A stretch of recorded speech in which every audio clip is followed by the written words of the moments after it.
Hello everyone and welcome to More to Explore. I'm Miss Natasha and today we will be decorating a kite.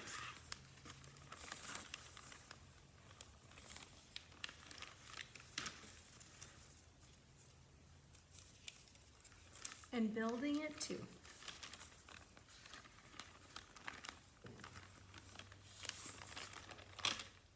Okay, in your kit you will find one kite with two kite poles, a kite tail, kite string, and then a kite string attached to a handle. You will also find various colors of paint and a paintbrush. You will also find pieces of ribbon, which will become bows on your tail. What's not in your kit but you will still need is a cup of warm water and napkin. Okay, so for the first step, you are going to paint your kite using the paints and the paintbrush provided. And then if you want to ever change color, you're just going to dip it in the water and wipe off the color you're done with on your napkin and then change it to a different color. That way you're not mixing colors. So that is the first step to decorating your kite. You want to paint the side that does not have the plastic pieces for the pole. So remember, it's the smooth side that does not have the pole connectors. The pole connectors will go on the back of your kite. Okay, everyone? So go ahead and paint. You can paint whatever you want. I chose a wild mustang in the Arizona desert, but you can do fish, whale, tiger. I've given you some examples in your kit that you can look at, but ultimately it's up to you. So have fun using the paints. All you have to do is take off the top and use your paintbrush and start painting. Okay, so the next part is building your kite. Now you want to wait till it's entirely dry, which takes a couple hours. So definitely wait till it's entirely dry. You don't want to flip it and start building until then. So mine is entirely dry and I will show you how you will build your kite. I have printed instructions in your kit as well, but I'd like to show you in the video. So you are going to take the longest pole. You'll see there's two lengths. One is taller than the other, and you can tell by making them stand against each other. So we'll take the tall one, and the tall one actually goes side to side.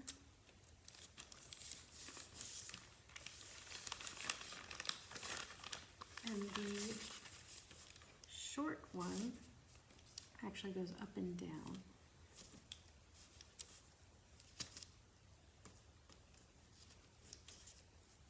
Okay, so that's really important, and that is the first step. So go ahead and do that, and we'll move on to the next one. Okay, the first step is to tie the tail to the bottom of your kite. Your tail is the blue piece, and I'll show you. So we're just going to tie to the bottom of the kite, and we are going to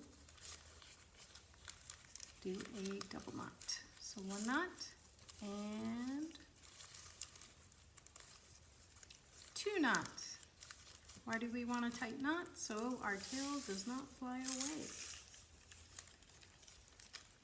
Now the next part is putting the bows wherever you want on your tail, but I would highly suggest around the middle to the end. It just looks a lot nicer. But if you have tons of ribbon at home, you can do bows on the whole tail. So we're gonna one knot and then double knot. So today we're double knotting most everything, if not everything.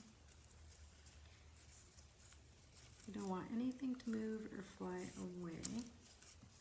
And if you need to triple knot it, you can triple knot it. That definitely is not going anywhere. I'll take another bow. I'll give it some length. I mean, it's a long tail, right? Maybe a foot, maybe 6 inches.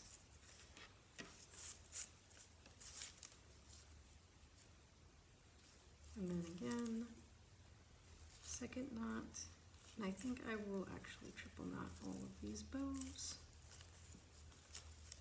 Triple knot just means tying 3 knots back to back on top of each other. And then at the bottom, I'll do my yellow. So all of you got different colors. Go ahead and do that again, 3 knots.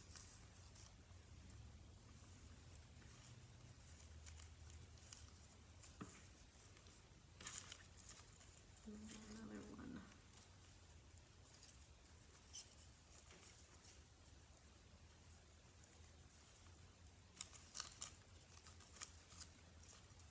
Okay, that looks pretty nice. Okay, once you're done with your nice little bows on your tail, we're going to set those aside. We're going to go back to the main portion of the kite. And if you've noticed, there are 2 silver spots, and they are going to become 2 silver holes. What you're going to do is you're going to take off the middle portion of the sticker to reveal the hole. Do it to the bottom and do it to the top. So why are there holes, you ask? It is to string through this kite string. That one piece you got separately, what you are going to do is you're going to put it through the hole and pull it out so you've got a little bit of string left. Just a little bit, just enough to double knot it around that bar. That kite pole right on top of it, you need to double knot the kite string to it so it's sturdy and it holds. If you need to do 3 knots, 4 knots, it's up to you, whatever makes you feel comfortable. Then you're going to pull it through that hole. Okay, so once you've pulled it through, it's a little tight. You might need a parent or guardian to help you with this part. You're going to loop it around a finger or 2, and then you have got to tie your loop shut.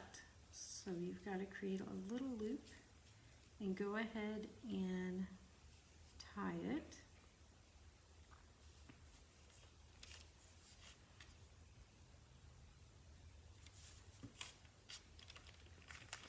Like so.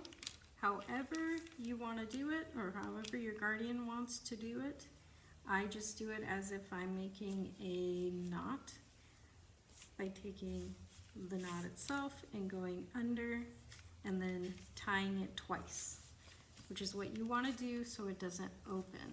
It is a very important part because this is where your handle and your kite string is going to be tied to, and it's how you're going to play with your kite. Okay, now you're going to take the end of your string and you're going to put it through that second hole. And if for some reason you can't find it, remember you can turn it around and there's that silver sticker to guide you. So I'm going to use both. I'm going to use the silver sticker to guide me to the location, and then I'm going to string through that hole.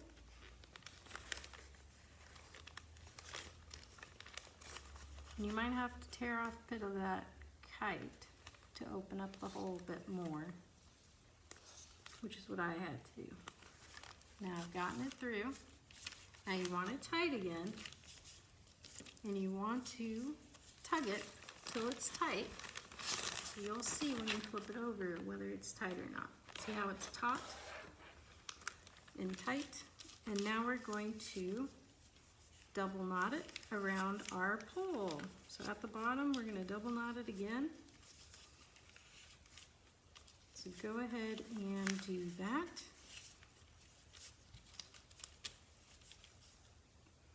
So 1 knot and almost there. I'm going to get 2 knots.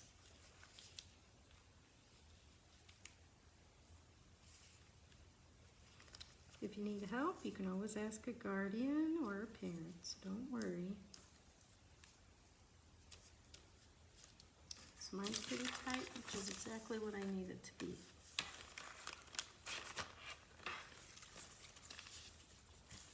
Okay, and the last part. So this is great. The last part is to tie the end of the string from your handle and string to your kite, so you can guide your kite. Now you want to go ahead and tie it to that loop.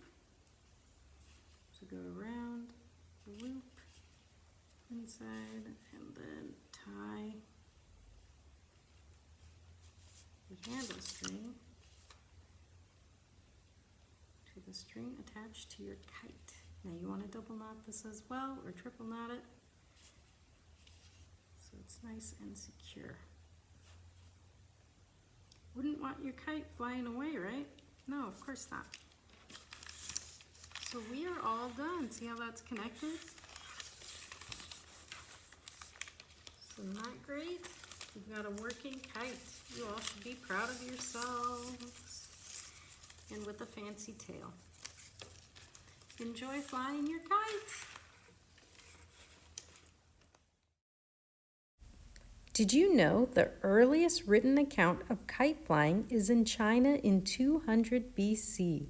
The Chinese general Han Xin of the Han Dynasty flew a kite over the walls of a city he was attacking to measure how far his army would have to tunnel to reach past the defenses. By the 13th century, kite flying had spread by traders from China to Korea and across Asia to India and the Middle East. Each area developed a distinctive style of kite and cultural purpose for flying them.